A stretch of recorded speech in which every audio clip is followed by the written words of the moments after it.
नमस्कार दोस्तों, एक बार फिर से आप सभी का स्वागत है आपके अपने यूट्यूब चैनल पर। आज की इस वीडियो में हम देखने वाले हैं यूपी ट्रिपल एससी पेट एग्ज़ाम के लिए, जो कि आपका एग्ज़ाम 28 से 29 अक्टूबर को प्रस्तावित है। उसके लिए हम लोग प्रैक्टिस सेट करेंगे। तो चलिए आगे बढ़ते हैं। आज के क्लास का पहला प्रश्न है, दिल्ली में अलाउद्दीन खिलजी के शासनकाल की अवधि क्या थी? ऑप्शन ए 1296 से 1316 ईस्वी, ऑप्शन बी 1286 से 1316 ईस्वी, ऑप्शन सी 1303 से 1334 ईस्वी, ऑप्शन डी 1410 से 1437 ईस्वी। तो आपको बताना है प्रश्न संख्या 1 का सही जवाब क्या होगा। तो ऑप्शन ए 1296 से 1316 ईस्वी। चलिए आगे बढ़ते हैं। बक्सर का युद्ध कब हुआ था? तो आपको बताना है ऑप्शन ए 1796 ईस्वी, ऑप्शन बी 1564 ईस्वी, ऑप्शन सी 1764 ईस्वी, ऑप्शन डी 1989 ईस्वी। तो आपको बताना है प्रश्न संख्या 2 का सही जवाब क्या होगा। तो प्रश्न संख्या 2 का जो सही जवाब होगा ऑप्शन सी 1764 ईस्वी। चलिए बात करते हैं। बक्सर का युद्ध 22 अक्टूबर 1764 को ईस्ट इंडिया कंपनी एवं भारत के मुगल बादशाह शाह आलम द्वितीय, बंगाल के तत्कालिक नवाब मीर कासिम तथा अवध के नवाब शुजाउद्दौला तीनों की संयुक्त सेनाओं के बीच हुआ था। इस युद्ध में अंग्रेज़ों ने संयुक्त सेनाओं को हरा दिया।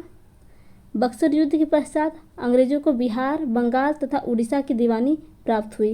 बंगाल में द्वैत शासन स्थापित हुआ। चलिए आगे बढ़ते हैं। प्रश्न संख्या 3, हर्षवर्धन ने एक प्रसिद्ध नाटक लिखा। आपको बताना है option A Narayanam, option B Nagananda, option C Ramayan, option D Bharatanjali. तो आपको बताना है इसका सही जवाब क्या होगा। तो इस प्रश्न का जो सही जवाब होगा ऑप्शन बी नागानंद। राजा हर्षवर्धन की एक प्रसिद्ध नाटक नागानंद लिखा। चलिए आगे बढ़ते हैं। प्रश्न संख्या 4, सूरदास निम्नलिखित में से किसके मुगल शासक के समकालीन थे? Option A Shah Jahan, option B Akbar, option C Humayun, option D Babur. तो इस प्रश्न का जो सही जवाब होगा ऑप्शन बी अकबर। सूरदास अकबर के समकालीन थे। चलिए आगे बात करते हैं। सूरदास हिंदी सगुण भक्ति धारा के प्रमुख कवि थे। ये ब्रज क्षेत्र से संबंधित थे। ये भगवान श्री कृष्ण के उपासक थे। चलिए आगे बढ़ते हैं। प्रश्न संख्या 5, सिविल सेवा किसके शासनकाल में प्रारंभ की गई थी? Option A Lord Canning, option B Lord Curzon, option C Lord Cornwallis, option D Lord Dalhousie.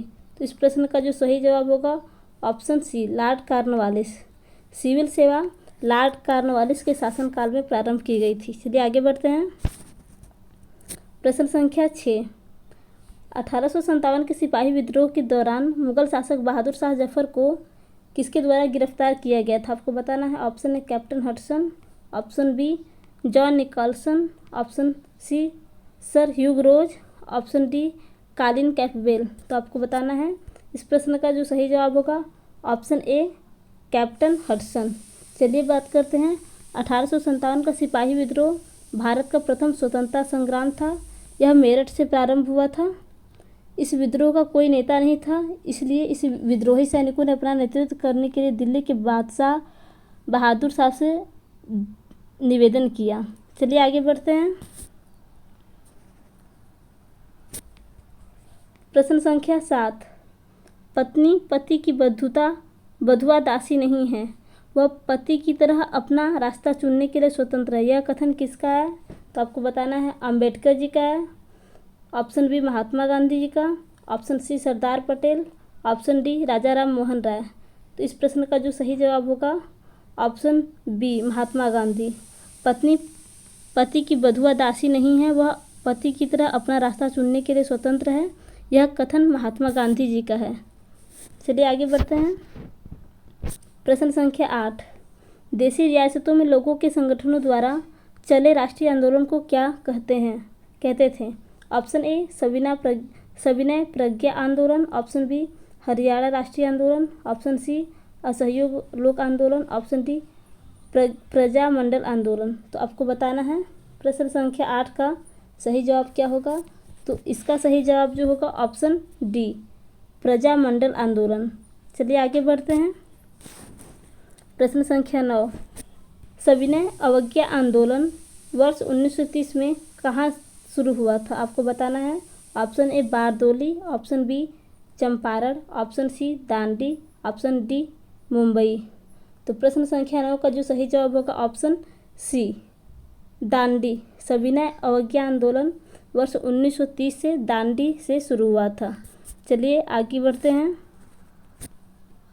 प्रश्न संख्या 10, 1928 में स्थापित हिंदुस्तान सोशलिस्ट रिपब्लिकन आर्मी के नेता कौन थे? आपको बताना है।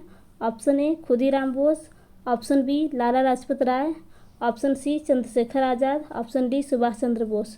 तो इस प्रश्न का जो सही जवाब होगा ऑप्शन सी चंद्रशेखर आज़ाद। चलिए आगे बढ़ते हैं।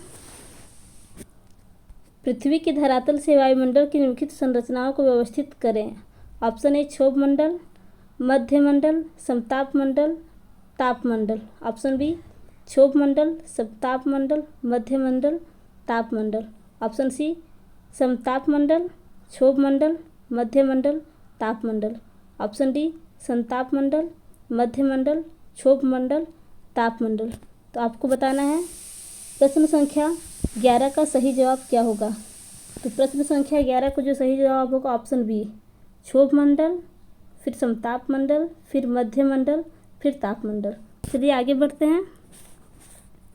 प्रश्न संख्या 12, रानी झांसी समुद्री राष्ट्रीय उद्यान कहाँ स्थित है? आपको बताना है। Option A Tamil Nadu, option B Pondicherry, option C Andaman और निकोबार द्वीप समूह, ऑप्शन डी लक्षद्वीप। तो आपको बताना है प्रश्न संख्या 12 का जो सही जवाब क्या होगा। इसका सही जवाब ऑप्शन सी अंडमान और निकोबार द्वीप। चलिए आगे बढ़ते हैं। प्रश्न संख्या 13, किस प्रकार की मिट्टी की जल धारण करने की क्षमता सर्वाधिक होती है? ऑप्शन ए रेतीली मिट्टी, ऑप्शन बी चिकनी मिट्टी, ऑप्शन सी दोमट मिट्टी, ऑप्शन डी रेत और दोमट मिट्टी का मिश्रण। तो आपको बताना है प्रश्न संख्या 13 का सही जवाब क्या होगा। तो प्रश्न संख्या 13 का जो सही जवाब होगा ऑप्शन सी दोमट मिट्टी। दोमट मिट्टी की जल धारण करने की क्षमता सर्वाधिक होती है। चलिए आगे बढ़ते हैं। प्रश्न संख्या 14, निम्नलिखित में से कौन सी नदी पश्चिम दिशा में बहती है? आपको बताना है। Option A Kaveri, option B Mahanadi, option C Krishna नदी, ऑप्शन डी नर्मदा नदी। तो प्रश्न संख्या 14 का जो सही जवाब होगा ऑप्शन डी नर्मदा नदी। चलिए बात करते हैं। नर्मदा नदी भारत में बहने वाली नदियों को उनके प्रवाह की दिशा के आधार पर पूर्व दिशा में बहने वाली नदियां और पश्चिम दिशा बहने वाली नदियों में विभाजित है। पश्चिम दिशा में बहने वाली नदियों में नर्मदा, ताप्ती, लूनी, साबरमती, भरतपुंजा, मांडवी आदि शामिल हैं। चलिए आगे बढ़ते हैं। प्रश्न संख्या 15, किस देशांतर से भारतीय मानक समय की गणना की जाती है? आपको बताना है। ऑप्शन ए 82 डिग्री 30 मिनट पूर्व देशांतर, ऑप्शन बी 35 डिग्री 30 मिनट पूर्व देशांतर, ऑप्शन सी 82 डिग्री पश्चिम देशांतर, ऑप्शन डी 82 डिग्री 30 मिनट उत्तर देशांतर। तो प्रश्न संख्या 15 का जो सही जवाब होगा ऑप्शन ए 82 डिग्री 30 मिनट पूर्व देशांतर। चलिए आगे बढ़ते हैं। प्रश्न संख्या 16, FICCI का पूरा नाम क्या है? तो आप इस प्रश्न का जो सही जवाब होगा option A federation of Indian chambers of commerce and industry. चलिए आगे बढ़ते हैं। प्रश्न संख्या 17,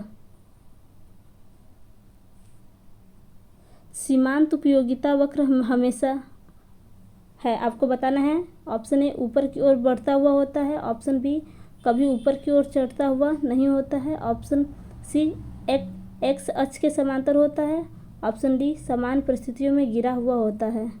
तो प्रश्न संख्या 17 का जो सही जवाब होगा ऑप्शन डी सामान्य परिस्थितियों में गिरा हुआ होता है। चलिए आगे बढ़ते हैं। प्रश्न संख्या 18, भारत में सार्वजनिक क्षेत्र के लिए कौन सी 2 श्रेणियां आरक्षित है? आपको बताना है। ऑप्शन ए पहला रेलवे, दूसरा खनन और तांबा, तीसरा परमाणु ऊर्जा और चौथा कोयला। तो आपको इसमें से सही विकल्प चुनना है। चलिए ऑप्शन ए पहला, दूसरा, तीसरा, ऑप्शन बी पहला और चौथा, ऑप्शन सी तीसरा और चौथा, ऑप्शन डी पहला और तीसरा। तो आपको बताना है प्रश्न संख्या 18 का सही जवाब क्या होगा। तो इसका सही जवाब होगा ऑप्शन डी पहला और तीसरा। चलिए आगे बढ़ते हैं। प्रश्न संख्या 19, डिस्ट्रिक्ट रूरल डेवलपमेंट संस्था किस वर्ष स्थापित की गई। Option A 1980, option B 1985, option C 2000, option D 2010। तो प्रश्न संख्या 19 का जो सही जवाब होगा ऑप्शन ए वर्ष 1980। चलिए आगे बढ़ते हैं। प्रश्न संख्या 20, किस वर्ष में प्रथम बार बैंकों को राष्ट्रीयकृत किया गया था। आपको बताना है। Option A 1947, option B 1951, option C 1969, option D 1980। तो प्रश्न संख्या 20 का जो सही जवाब होगा ऑप्शन सी वर्ष 1969। चलिए आगे बढ़ते हैं। प्रश्न संख्या 21, संप्रभु राज्य शब्द के संदर्भ में निम्नलिखित पर विचार करें। ऑप्शन ए एक देश इसे किसी अन्य देश की प्रभुता के साथ या उसके बिना संप्रभु हो सकता है। ऑप्शन बी यूएनओ में सदस्यता प्राप्त करते समय संप्रभुता के साथ समझौता किया जा सकता है। ऑप्शन सी ए और बी दोनों, ऑप्शन डी उपरोक्त में से कोई नहीं।